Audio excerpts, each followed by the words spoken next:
Salam and peace. You're watching Muslim Network TV. We are on Galaxy 19 satellite, which covers whole United States of America with 57 million subscribers, especially in the rural areas. Also OTT devices, Apple TV, Amazon Fire TV, Roku, as well as our own website, and you can download our app as well. And America is tense. We had Capitol Hill invasion. Some people are calling it riot. Some people are calling it terrorism. Some people are calling it insurgency. And news is terrible, and people are worried it might happen again.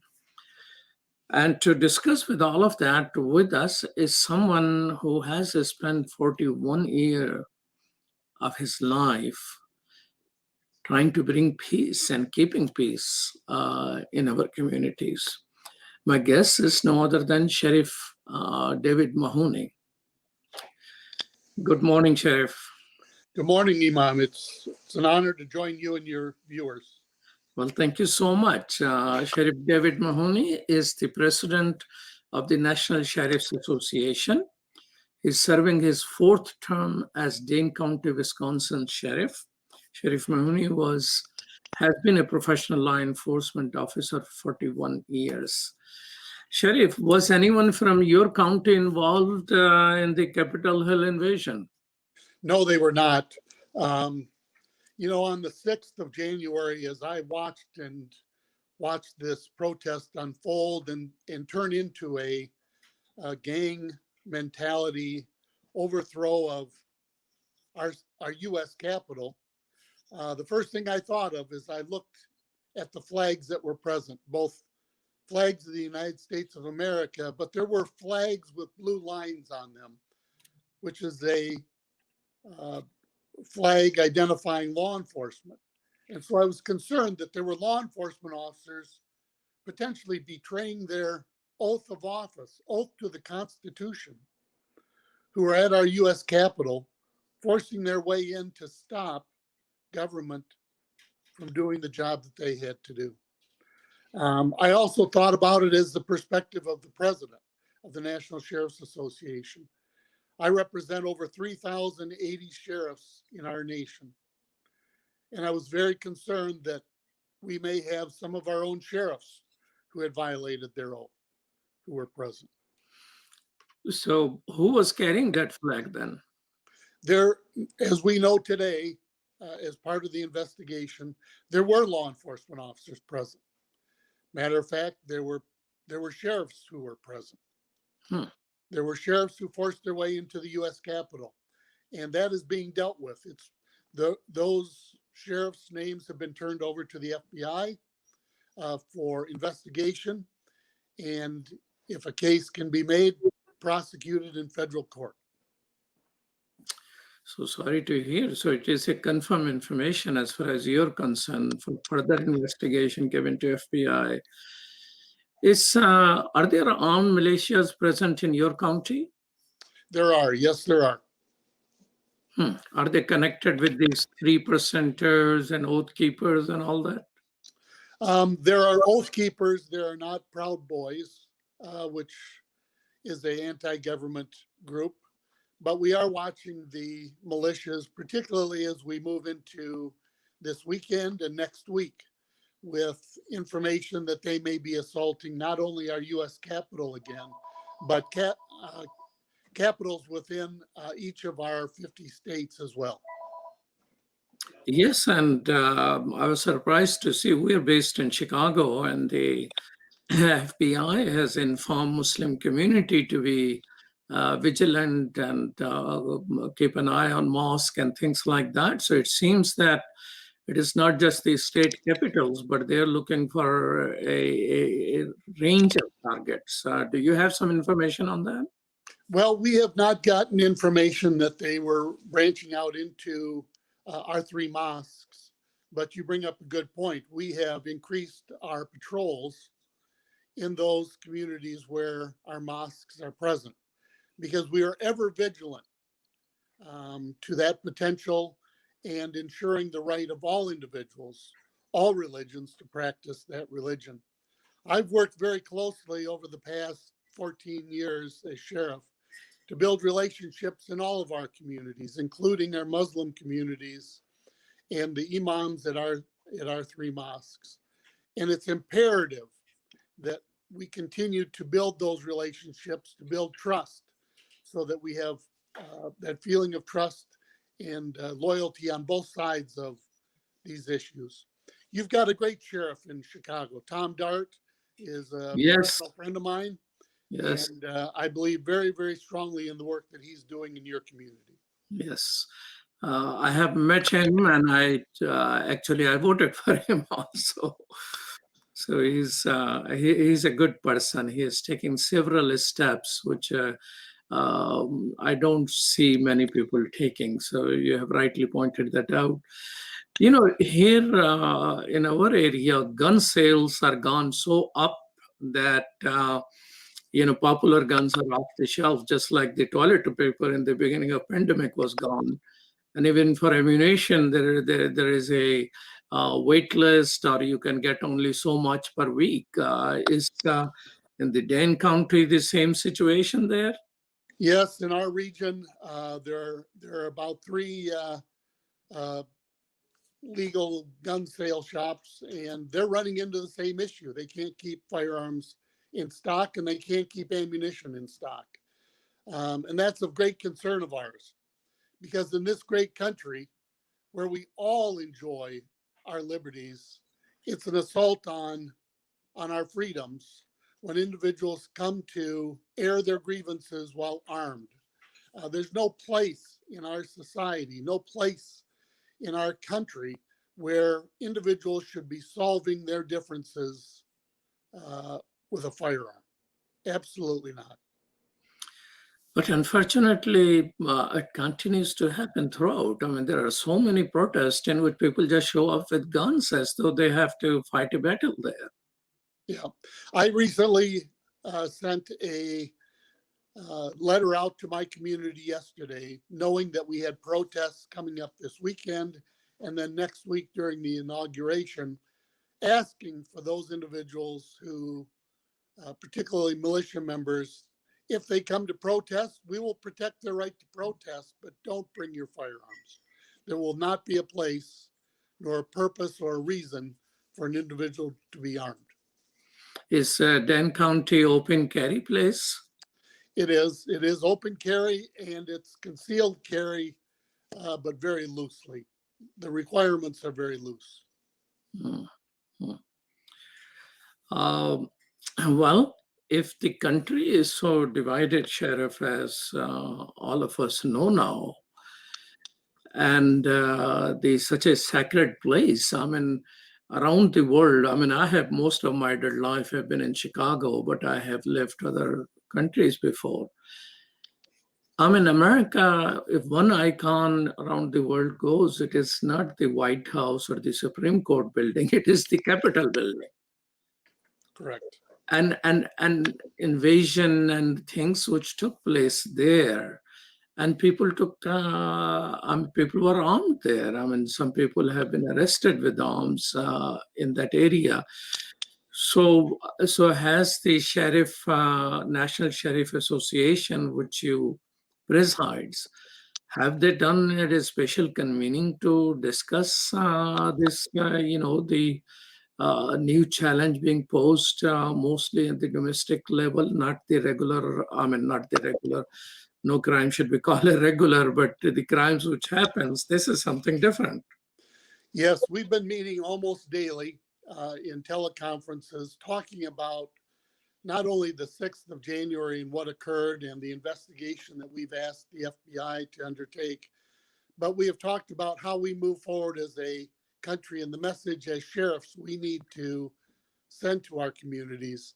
I sent a letter on behalf of the National Sheriff's Association denouncing the behaviors of those citizens who attacked our U.S. Capitol, attempted to overtake an entire branch of government, the legislative branch, for their own individual greedy purposes.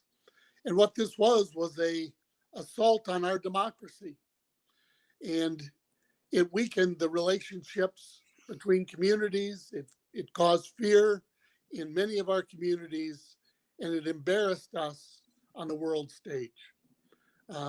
So we are working with individuals and groups throughout our nation to help build that trust and assure those communities that we are there to provide a level of safety that they can be comfortable with. You're right. Around the world, I was just talking to a Buddhist leader a couple of days ago on some non-related issues. And he's an American, but he lives in UK for a longer period of time. He was simply laughing on the idea of human rights and things like that. And he kept mentioning the Capitol Hill. So people in the world are quite worried. Do you think that by law enforcement clearly identifying all people who are engaged in there and punishing them according to law will deter other people? Because the rumor machine, they're already saying that these major stories today were saying they were all what is it called, in Tafa people. Yeah, I believe that there were, in fact, Antifa activists present during this protest that were not supporters of our current president, but were there to infiltrate this group in an effort to cause harm, injury to law enforcement, and to overtake our government. And we're working very closely with the FBI to help identify those individuals, to identify the ones that may be living in our communities, to share that information as part of the investigation, and to prosecute these individuals to the full extent of the law. There is no exception for those who are caught to not be prosecuted. So what you're saying, Sheriff Mahoney, is different than what most of these stories are. Most of these stories are saying FBI is saying there's no evidence of it. But you're saying there are some Antifa people who participated in these things. That is my understanding, is that there have been some identified. The vast majority of the protesters were not. And that speaks to the response that law enforcement prepared. I believe that they were underprepared, ill-prepared, and I think they took for granted that they had white protesters versus the previous protesters in communities of color. And that is an issue that needs to be addressed in this nation, in law enforcement and within each one of our individual communities. Yeah, that I did notice. There were definitely some, but some people of color there. But one of the person who is black, actually, he's a Trump supporter, I think Ali Alexander, and he says that he's the one who called for people, what is that term, stop the steal. He's the leader of that. But there was some people from Indian heritage with the Indian flag in there also, which was some people have identified them that they are allies of the current Prime Minister of India, who also have some inclination towards fascism and all that. So there were mix-up people, as you're saying. Well, this is Muslim Network TV. You're watching our conversation. This is Imam Malik Mujahid and talking with Sheriff Mahoney, who is not only sheriff of the Dane County in Wisconsin, but also president of National Sheriff Association. We'll be right back after these messages.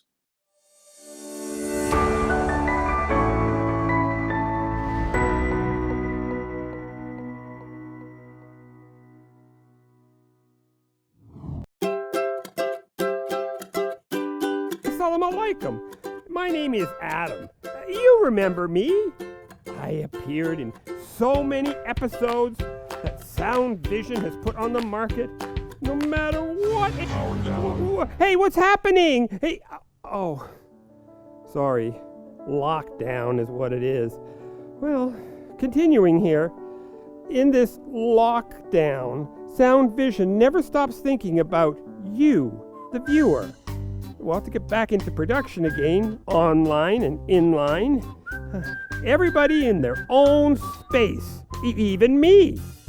Although I'm stuck with Lanisa. Salam! Salam! Salam! I know, you were shocked too. Well, let me continue. This is what I was going to say. Salam! Salam! Salam! Cut! Finally, I get my own screen time again. Thank God. And so we invested in new equipment to bring you even better production with new songs and new singers and animations. Well, here are a few clips.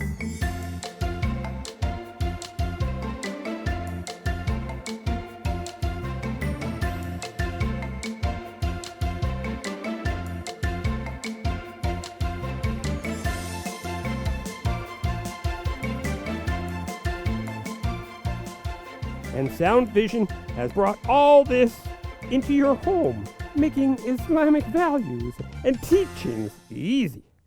And if you know me, Adam, a multi-talented actor, well, sometimes I'm an actor and the reporter and the... Oh, that's enough. Let's move on to the next section. Well, you can watch these new episodes on our new app at www.adamsworldapp.com. We have previews happening every day on Muslim Network TV. Sound Vision has been serving generations, moving and changing with the times. We are all faithfully connected. That is a huge blessing. Your donation helps keep these programs available now and into the future. We take this job of helping tomorrow's Muslims today seriously, and you should too. Today, we need your help. Children absorb and learn from everything they encounter. Make that wholesome, positive, grounded in our faith. Together, we can accomplish our goal of raising better Muslims, better neighbors, and better citizens. Please donate generously. It's an investment in our future. To finish, let me tell you, there are new scripts of my new mission. And it is something that I enjoy talking about. My new mission is space. Houston, we do not have a problem. Salam, see you soon.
Malik Mujahid, and I'm talking with Sheriff Mahoney.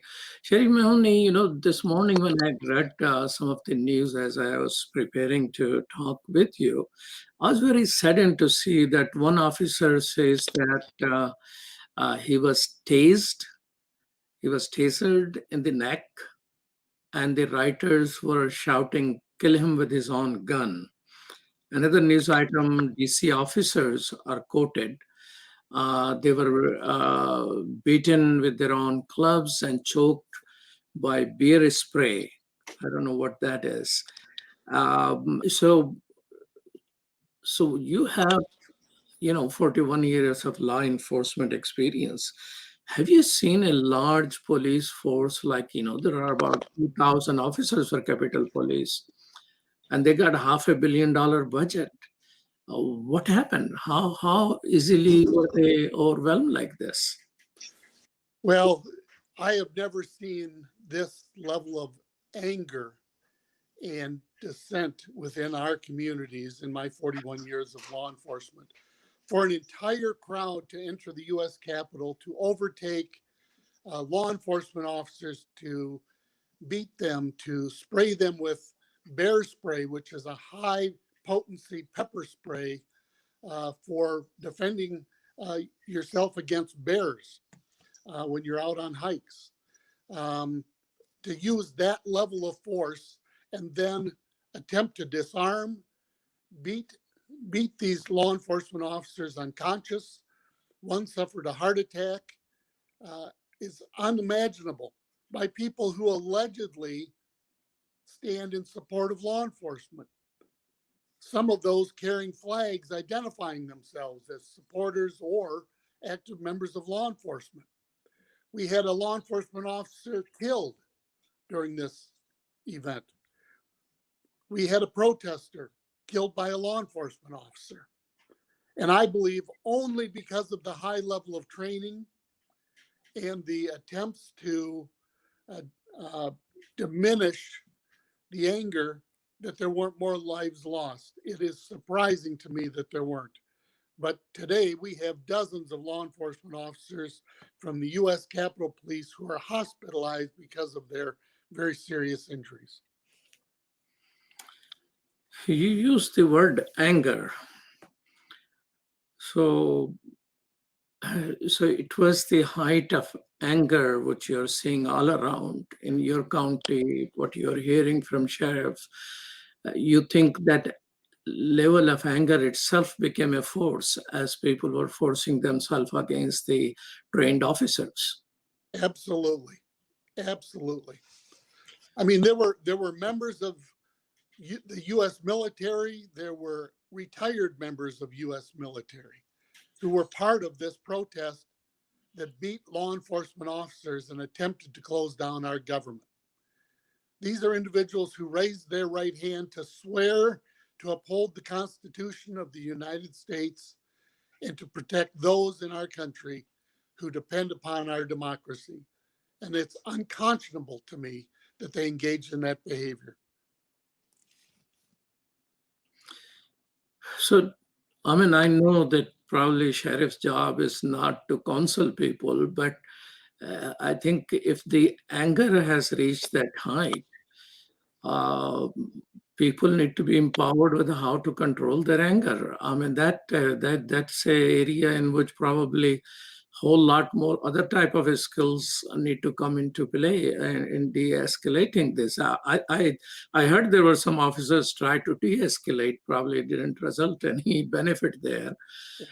But if anger is the real issue, do you think just mere law enforcement will be able to take care of it? No, I think that it will take every one of us. I think that in this nation, every one of us on both sides of the political spectrum and those that aren't involved in politics need to take a deep breath and recognize that we are Americans and we are all striving for a strong democracy. We all want the same things. We live next door to each other. We go to the same churches, synagogues, and temple.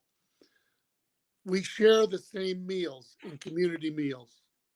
There are more things that join us than separate us. And we need to recognize that the differences that we have need to be settled at the ballot box and not with fists and not with guns. Sheriff, do you feel that it is important for sheriff and law enforcement people to actually meet the political party leaders in their areas, Democrats and Republicans, because they are the one whose action will give rise to anger or help them calm it down? Yes, everyone needs to be involved in the political process and ensure that the people that we elect to office, whether it's your local county sheriff charged with making public safety decisions, or members of the Congress or U.S. Senate, to make sure that the people that we elect are, in fact, carrying out our desired outcomes. And if not, we need to be involved in the political process to make sure we elect those that do.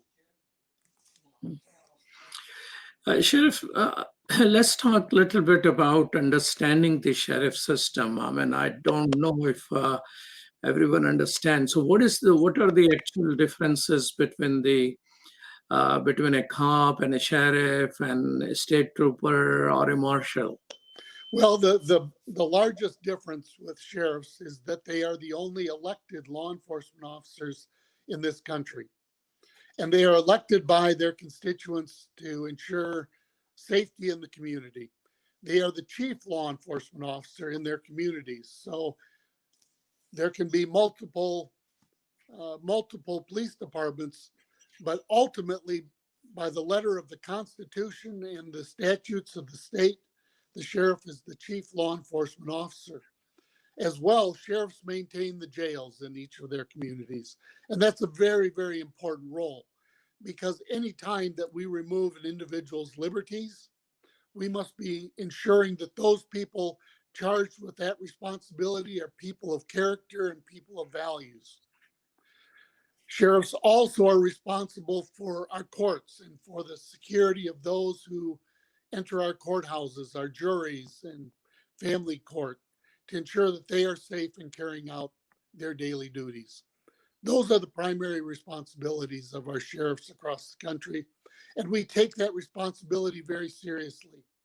I raise my hand and ensure that I will carry out and honor my oath to the Constitution of the United States. And that means ensuring everybody's rights, not just my beliefs, not just the beliefs of those in my political party. All individuals have a right to liberty in this democracy. Do the laws governing, sheriffs differ from state to state, or is how is the federal law primarily defines that? It's defined by federal law and the Constitution of each state.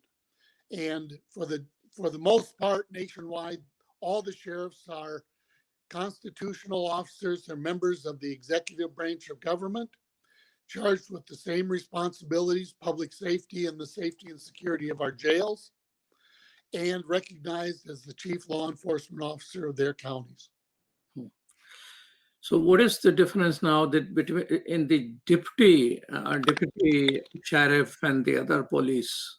Well, in a city police department, a city police chief serves at the discretion of a mayor or a police and fire commission and can be dismissed for any reason. And that makes, I believe, chiefs of police far more political than sheriffs, even though they run for office. A police chief can be dictated on how they spend their budget and how much they spend their budget.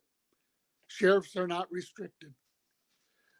State troopers serve at the pleasure of the state government, the administration of each state, and their responsibilities can be different from state to state. Some enforce, as in Wisconsin, they're charged with the enforcement of traffic laws, but they don't investigate crimes.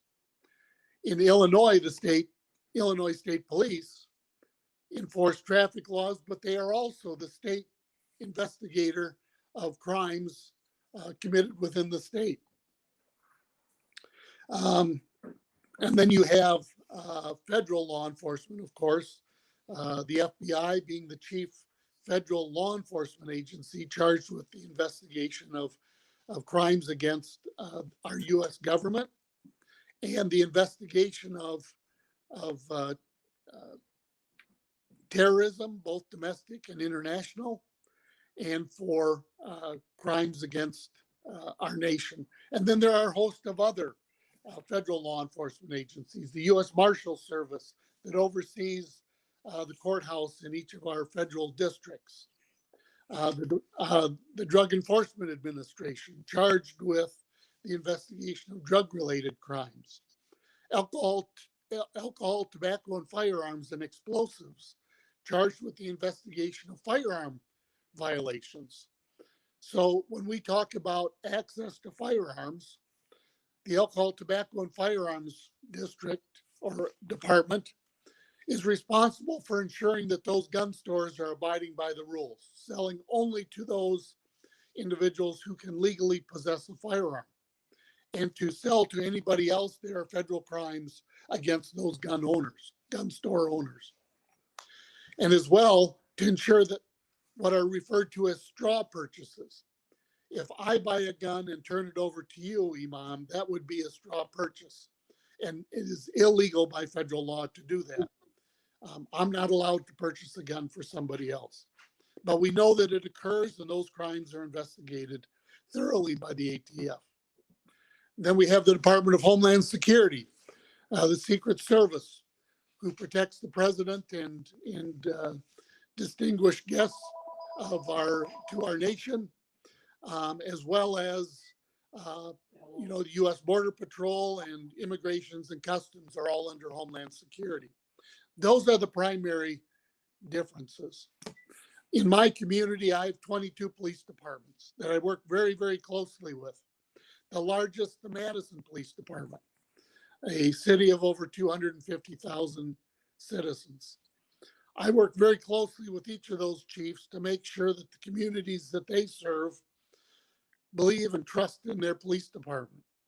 I meet regularly with the three mosques and members of our Islamic community to ensure that they have a line of communication to me and to the police chief should there be issues of concern that arise in those communities, as well as our Latino community, our African American community, our Hmong community, and many, many others.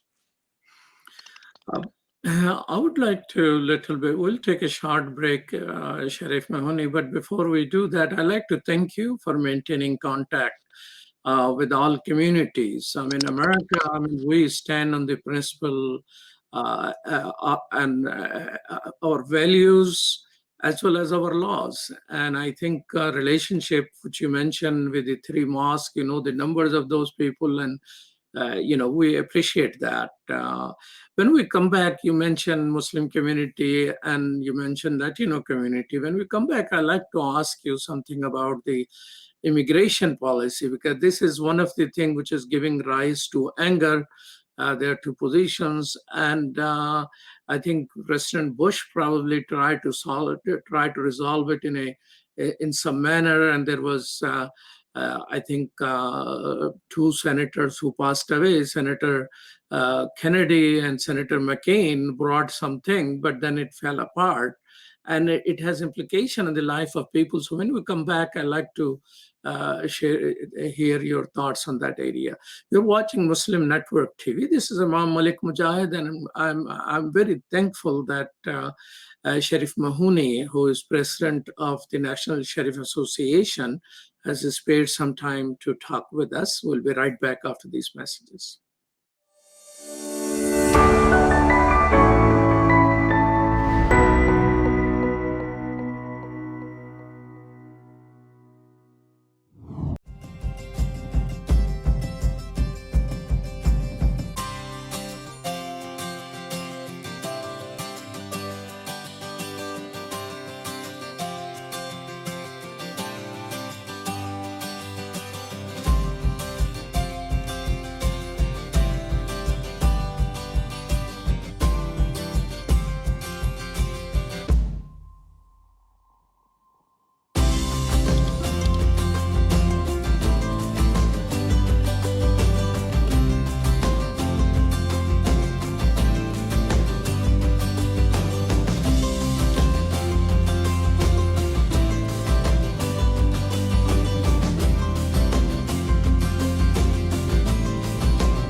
my wife, who she's a professor at the University of Cincinnati, who's Catholic, and by her watching and listening to our 3-year-old son watch Adam's World, she ended up taking Kalima Shahada. She embraced Islam because she learned so much about Islam and the other prophets. It really affected our life in a great way, and because of Sound Vision and Adam's World, we're Muslims. I took my Shahada 15 years ago, and I actually am from a rural part of Ohio. And so I found the catalog for Sound Vision, and I ordered the tapes and the CDs and the books, and I used those, and especially for my little daughter, that's how we basically learned our Islam, and Islam entered our hearts through the wonderful works of Sound Vision. Okay, assalamu alaikum, brother. I just want you to know that I love the Sound Vision website, that a lot of times when I'm looking for information, especially as it relates to homelessness, domestic violence, and women issues, I go to that website, and then I see what you've written, and then I copy and paste it, and spread the word, because the wisdom is there, so I can't do any better than what Sound Vision has already done. Sound Vision is our survival guide. It is the organization that provides skills for Muslims how to survive and thrive in this community here in the U.S. Assalamu alaikum, my name is Anam, I'm in 11th grade, and I grew up with Adam's World, and what it taught me was unity, respect, and love for the Muslim Ummah. Adam's World is the greatest show ever made. Take me to the Kaaba, man. I love that puppet. Assalamu alaikum! I love Adam's World because it makes me learn in a fun way. That Adam has a green face and orange hair. I like this song. I like how Adam sings. I like Adam's World because it makes me happy.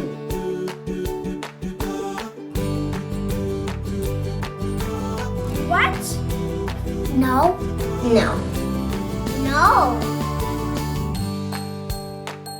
And here's Adam and here's Anissa.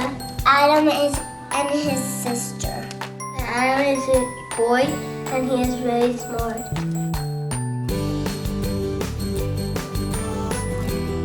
Download the new Adam's World app at adamsworldapp.com and let's help tomorrow's Muslims today.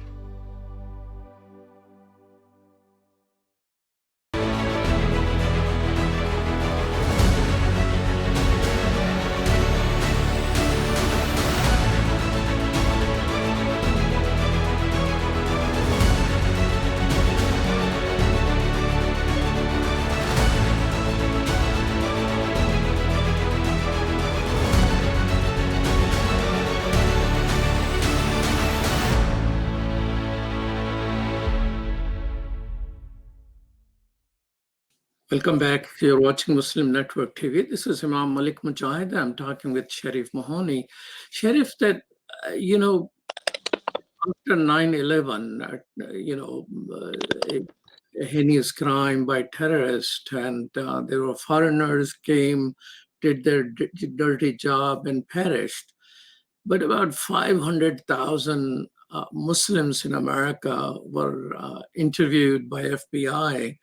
And it was Mike Rollins, who was counterterrorism in charge of Washington, D.C., who shared that information publicly. So majority of Muslim, not all, about 60% of them are first-generation immigrant. Of course, there are Black Muslims and white Muslims and all of that. So impact of law enforcement on communities of color and immigrant is substantial. President Trump's immigration policies, especially, I don't know what other word I should use, terrorize the Latino community. I know Dane County has 30, 40,000 Latinos, and how is your relationship with them? Are they afraid of approaching the law enforcement for any need the rest of the Americans approach?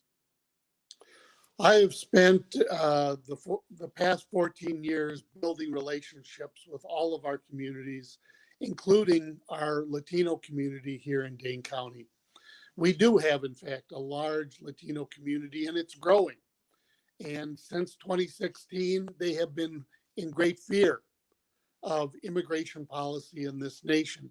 The fact that individuals are picked up out of their homes and brought to jail before they've even been identified as non-U.S. citizens. We've had people incarcerated who were in fact U.S. citizens but identified as Latino.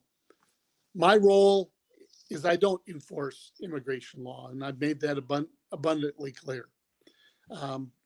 By local law enforcement engaging in immigration policy and practices diminishes the trust that are critical in our communities. If local law enforcement is identified as immigration enforcement,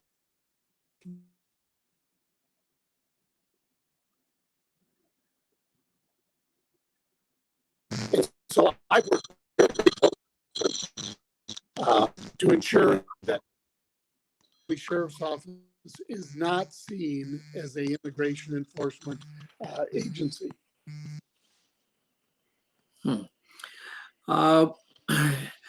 So, but overall influence, although you don't enforce immigration-related policies, that's the job of ICE, but ICE and different federal government has been trying to recruit different branches of law enforcement, expecting support and help. This is one area.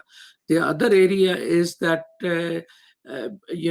Latinos becoming reluctant in coming forward for a general help they might need in any situation in which law enforcement are needed. So they may be afraid of approaching. So is it enough to develop a relationship with the communities so they feel comfortable, or it is important to have these immigration issues resolved? It's extremely important to have that trust. Because without that, as you mentioned, Imam, you have victims of crimes or potential victims of crimes who have been preyed upon by predators in our community who fear coming forward to local law enforcement to report that crime. And by possessing that fear, they become even more preyed upon. And so I spend a great deal of time working with our community to reinforce that we are not engaged in the immigration enforcement actions, nor do I hold anybody in my jail on ICE holds. That is a practice that is not uniform across the country. There are many sheriffs that profit from engagement in housing immigration holds. I do not. If an individual is held in my jail and they're eligible to be released, I release them.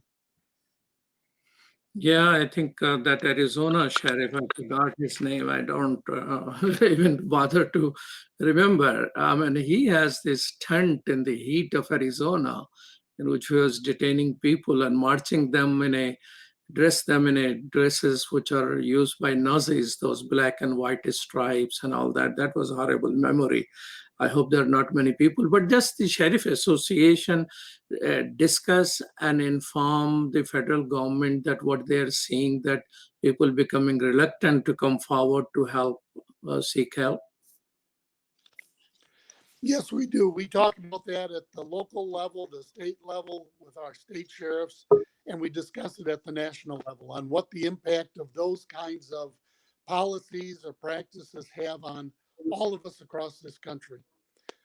If you have a Latino member of our community who fears local law enforcement, they fear all law enforcement. And when they are preyed upon by predators and become victimized and reluctant to report their crime, our whole community becomes less safe. And so it's imperative that law enforcement leaders in our cities, our counties, our states, and across our nation must continue to work and build these relationships in all of our communities to ensure that those from underrepresented communities feel safe coming forward to report a crime and know an individual in law enforcement that they can trust. 2 years ago, you stated in some interview somewhere online that 48% of inmate in the Dane County Jail have some form of mental illness. Is the situation still the same? It is. Across our nation, what we see across our nation with law enforcement is that failures in society fall on the shoulders of law enforcement. In the late 70s and 80s, when our mental health institutions were decentralized with the conscientious decision to return the mentally ill to their communities for community-based programs, that was an outstanding idea, but there was no funding put forth.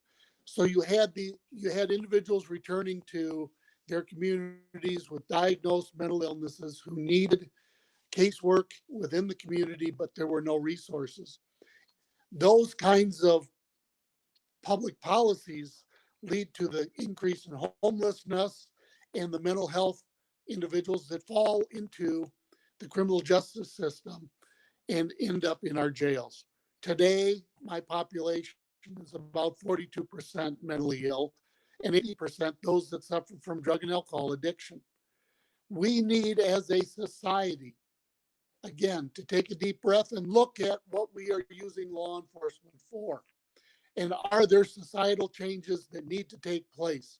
Do we need to increase resources to the mentally ill, to increase caseworkers for those in our community suffering from mental illness?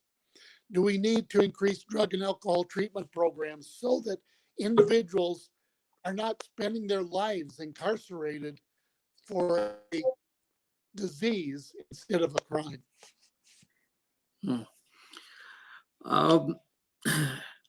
I mean, do you expect Biden, President-elect Biden will be able to make a difference in terms of, with people who are mentally ill, they're incarcerated, and I don't know whether jail are fully equipped to handle these people. I know that the incoming administration, the Biden administration, has a priority to move toward criminal justice reform. That will require dollars in our criminal justice system to create programs to address mental illness and to get the mentally ill out of jail and increase caseworkers and access to medication. It will also require then money spent on programming and counselors for those that suffer from drug and alcohol addiction. I believe that in his heart, President Biden wants to move that direction. But it will take all of us as citizens addressing our elected officials to make that a priority. There are people elected currently in Congress and Senate who will spend the rest of their careers fighting this incoming administration, not because they disagree with them, but because it is the Biden administration. We as elected citizens, those of us that vote, need to make sure that our elected officials are held responsible to represent our priorities.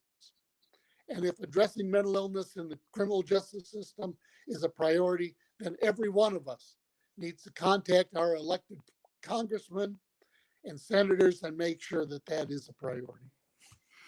Excellent idea. Especially people who voted for them, they can say, hey, I voted for you, but I want for the sake of the country to lower the temperature and cooperate what is much needed. Excellent idea. I hope people hear that and heed that call. You have met President Trump twice. What's your impression of him? Well, I met with President Trump 3 days after he was inaugurated in 2016 to talk about immigration policy. And he talked to the 5 sheriffs, I was one of them, about his desire to build a wall. And I stood up and told the president I was totally opposed to building the wall, that it will do nothing to decrease the number of criminals coming across the border or decrease the amount of drugs coming across the border. That if in fact he were committed to stronger immigration policy. He needs to increase the ability or make citizenship more rapid within our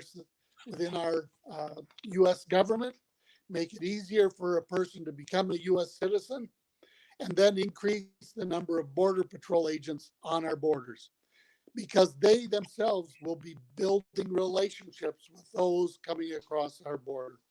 They will be better prepared to identify the criminals, better prepared to identify those who wish to create terrorism than a brick wall. Now, he told me he disagreed with me and was going to move forward with building a wall. And as we know, he accomplished part of that. I hope that when President Biden comes in, and I'm confident that he will look for a way with our lawmakers, with Congress and Senate, to expedite citizenship for those who have been in our country for years, to make sure that if they wish to become a citizen, they have a better opportunity to do that. What advice would you give to President Trump now if you're able to meet as he leaves office? My advice would be to call for calmness in our nation, to not continue to incite the special interests, and to work with the incoming administration. Maybe there are some policies that were put in place that can continue, but work with the incoming president, who has years of experience. I have worked with President Biden since 1994 when he was a U.S. Senator on issues revolving around violence against women, and have had a close working relationship with him ever since. That would be my advice to President Trump, and hope that when he leaves office, that he takes a little time to relax and not speak out against this administration, to provide the opportunity for this president to be successful, to work with Congress and the Senate to move this nation forward and to improve the democracy of the United States of America. Well, I would say amen to that suggestion. I mean, this is what is needed. I mean, people are listening to him who are standing up. 74 million people voted for him. And I'm absolutely sure a vast majority of those people voted for him will listen to what he's saying in terms of asking people to calm down and, allow the new administration to work. But if he does the other way around, I'm afraid your job, Sheriff, is going to become more difficult. Well, if he doesn't, I'm certainly going to be much busier, and so will the 600 people in my organization. And I believe that it will endanger the liberty that we all enjoy in this great nation.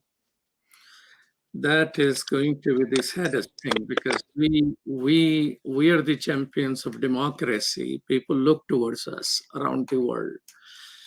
And I hope for the democracy and human rights, as we care as much at home, we care for a similar thing for the other people who are not Americans.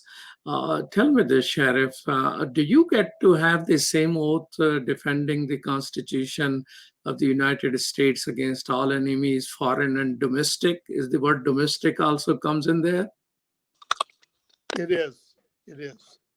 Okay.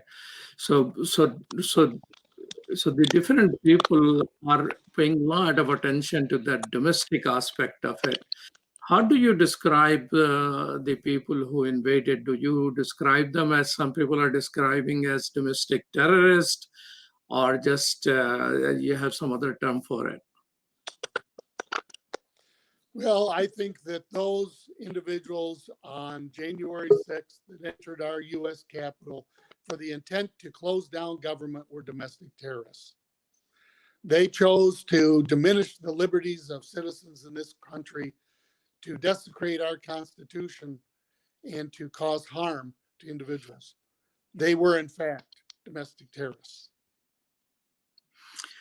What do you think? We have enough laws to handle domestic terrorism, or we need different type of laws? I think there are enough laws on the books. We need to enforce the ones that are there, and the ones that are no longer pertinent to review and remove them. But we have enough laws. By increasing more, we put even more burden on our courts and our law enforcement legal leaders to try to interpret what the new laws actually stand for. We need to enforce the ones that are there. But at this moment, to my knowledge, there is no law which defines what domestic terrorism is. Off the top of my head, Imam, I can't tell you what the statute specifically states, but it talks about any citizen of this nation who takes actions to overthrow the government or to disrupt commerce and to injure the citizens within this community. So the National Sheriff Association, you mentioned it has 3,000 members? 3,080 sheriffs, yes. Okay, so are there other sheriffs who are not part of it, or everyone is a part of this? If they are a U.S. sheriff, we represent them. They may not be a member, but we represent them nonetheless at the White House and in Congress when we are working with our lawmakers. So you're considered the only representative body of sheriffs around the country? Yes. Okay. Yes. Well, Sheriff, I would like to thank you so much for your time. I know that this is the time you're needed for many more activities, meetings, thoughtful conversations, how to prevent, how to mediate the anger, how to stop people who may want to attack this place or that place, and taking time out with the Muslim Community Network. I think I consider a gesture of outreach on your behalf. So thank you so much. Truly appreciate that. Thank you, Imam. It was an honor and pleasure to join you. And I hope members of my community are watching, because I've made a commitment and will continue to work with all members of my community to make sure that Dane County is safe, and that as a small portion of our world, that we voice to our elected officials, we need a strong democracy, and it takes every one of us to accomplish it. Thank you. I have given sermon once. I gave a sermon in one of your mosques over there, and I will let them know. I don't know anybody here any longer, but I hope they will find out about that. Thank you so much. And thank you, Sherdil Khan and Dr. Abdul Wahid for producing today's show. And thank you for watching. Muslim Network TV is always there 24/7. And it is on Galaxy 19 satellite, reaching 57 million subscribers in the United States, Canada, and Mexico. You can also watch us on Apple TV, Amazon Fire TV, and Roku, or download our app. Our website is muslimnetwork.tv. And stay tuned for the rest of the programming today. Thank you. Peace. Salam.